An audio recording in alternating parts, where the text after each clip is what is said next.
Hi, it's you and Ellery here making bonsai in Australia, and in this video I'm going to be taking the first steps at turning these Japanese maples into bonsai. So a couple of months ago I did a bit of an update on my Japanese maples and I also did an air layering on another Japanese maple that I bought at the same time as this one here. So this one here was a lot less developed at the time and yeah, hadn't yet quite started to bud. So yeah, waited around and now it's at the stage where I can start to prune it back. So I've been letting them grow quite vigorously over the last couple of months. So the same with this one here, which yeah, I've had this one, I bought it when it was probably the plant as a whole was about as thick as that part of the branch here. And yeah, I've just let it grow a fair bit and just been pruning it back every so often just to start developing a little bit of taper. So I'll leave this aside for now and get around to that later, but just want to start on this one here. So given that I've had this growing in the garden, so it's been in the soil, I have just had to rip it up out of the soil, and there are a lot of roots that were growing in, which is why it's got all of this bigger. So that's been quite intentional, but then yeah, cut it back so that hopefully having still a fair amount of root within the pot, hopefully I can do a little bit of just a sleeve repotting into a larger pot. So I'm just going to take it out, see what the root mass looks like. I just want to start raking away just the very top of the soil, just to hopefully bring it back to a little bit of nabari before I put it into another pot.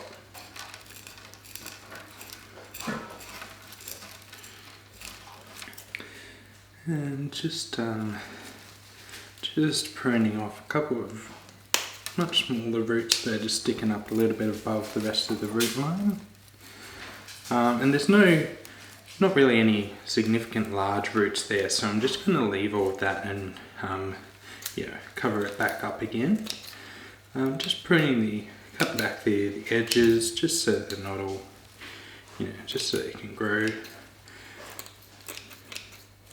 further out into the next pot. And then some of the larger roots that were growing through the bottom and wrapped around the edge a little bit, just pruning them back a little bit so they can heal back up with a bit of radial direction. So I'm just going to be putting this into just a bit of a grow pot. So yeah, could put it into a much larger training pot similar to this one here, but I've got these grow pots which I just bought just recently, just plastic training pots, so figure it may as well put it into this.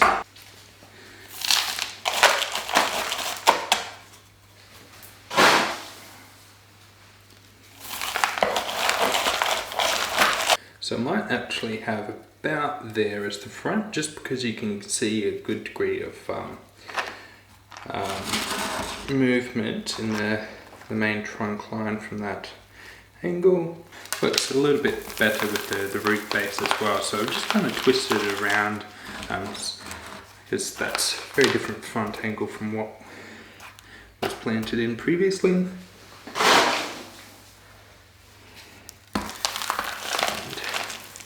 Yeah, so very simple, just a sleeve repotting, just to make sure there's minimal disturbance to the roots.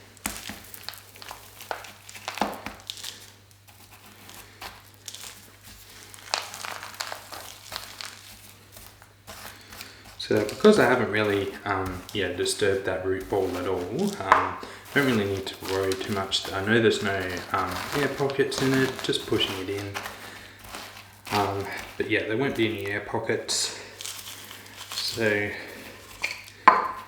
yeah, and also even though this is really dry, because I haven't raked away all the soil, it's not soaking the moisture out of it just yet. So I have a bit more playing time before I need to do anything. But yeah, so that's That's kind of why I've chosen that as the front, is because you can see that movement, and you'll see more when I prune away some of the leaves, but you can see that movement in the trunk line, and it also hides a couple of the big scars from previous prunings which are facing me right now. So I'll start cleaning it up a little bit more. So initially I'm just going to get rid of everything which is blocking the view from the front to your view of the trunk.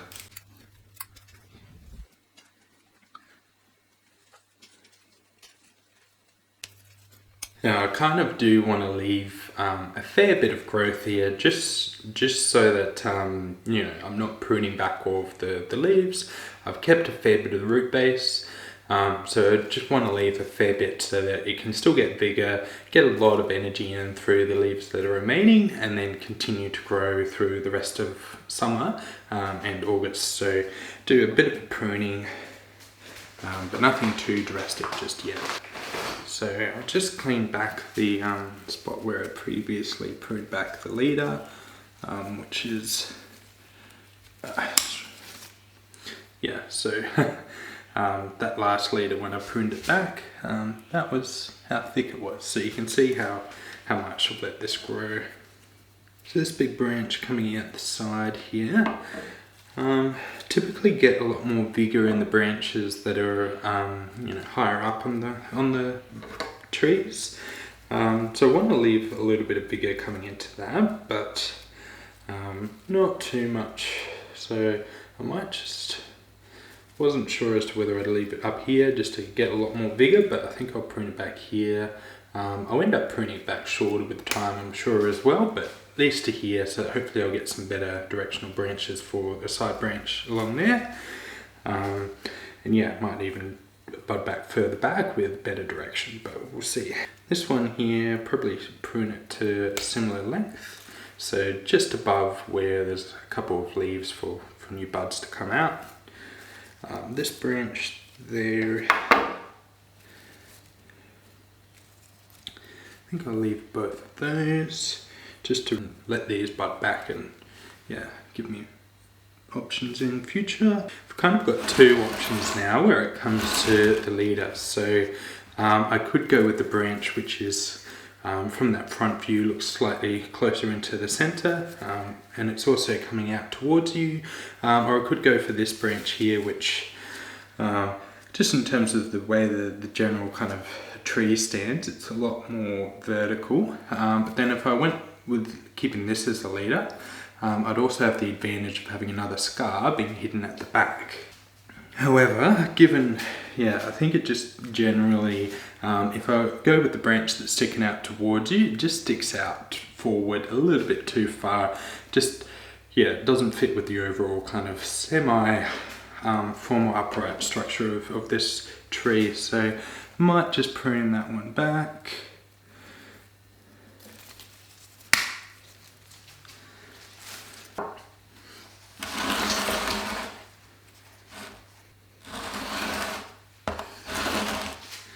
There you go, and then I'll prune this one back as well, but I'll leave it a little bit longer.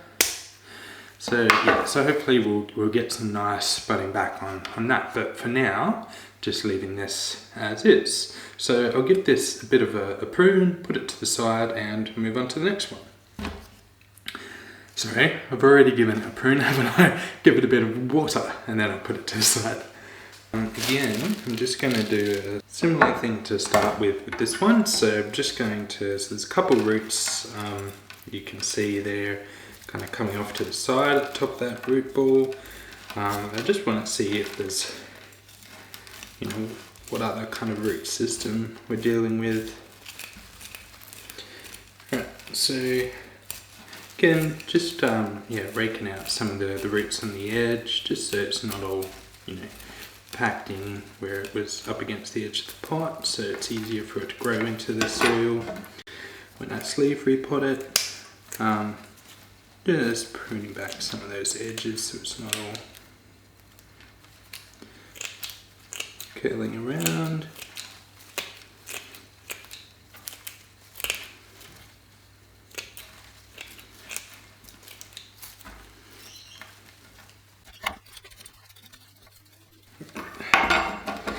and prune off some of the bottoms, so trying to keep the top little compact root ball together as much as I can, but yeah, just cupping off some of the bottom roots. Alright, and putting it into the same kind of pot. So I'm going to use that side you can see there as the front now. And the reason for that is because it just, as you'll see soon, using this angle, it uses some of the exposed root that you can see. So there's only a couple of good roots in the nabari at this stage, but it uses just the root ball root plane that you can see to effect. But it also naturally hides one of the larger scars from where it has been pruned back in the past. And then the other one is kind of semi-hidden there as well. So just, yeah, trying to use the natural kind of nabari and movement in the trunk as much as I can, whilst also getting rid of the blemishes. So because of the approach that I took with planting the pot with this as the front, and that being, yeah, just to kind of expose, so well, as you can see there, so you can see the root plane, but you've also got the front of the trunk there without those blemishes or the scars being clearly shown. So, but because of that, a couple of these lower branches that I've got are kind of coming out at the wrong angle. So what I want to do is use the 2-branch principle, and I just want to wire these bottom couple of branches just into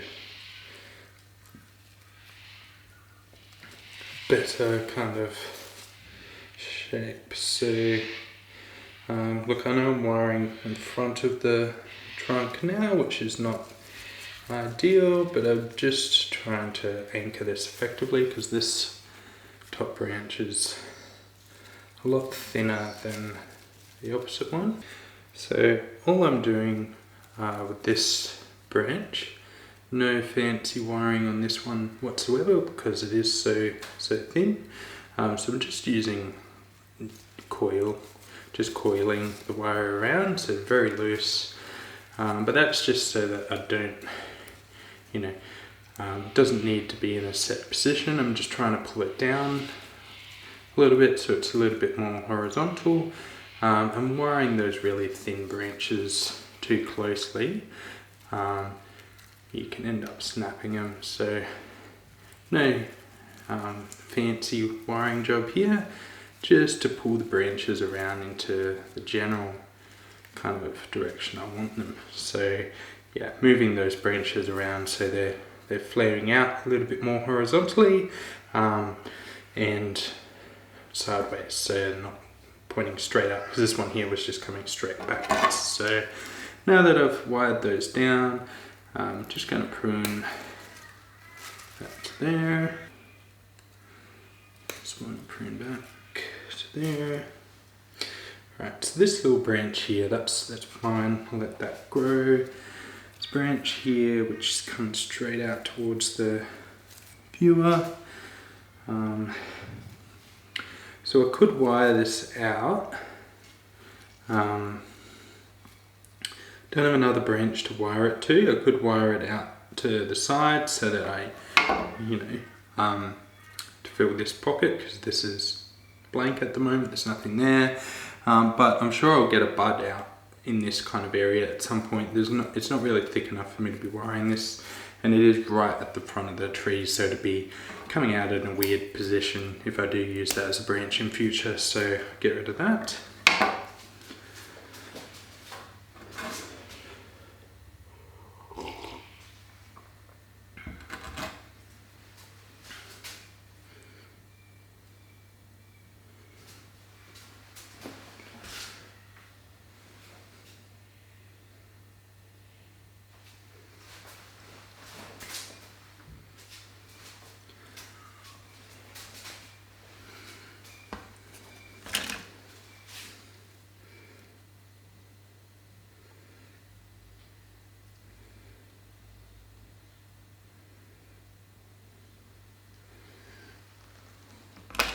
Right, and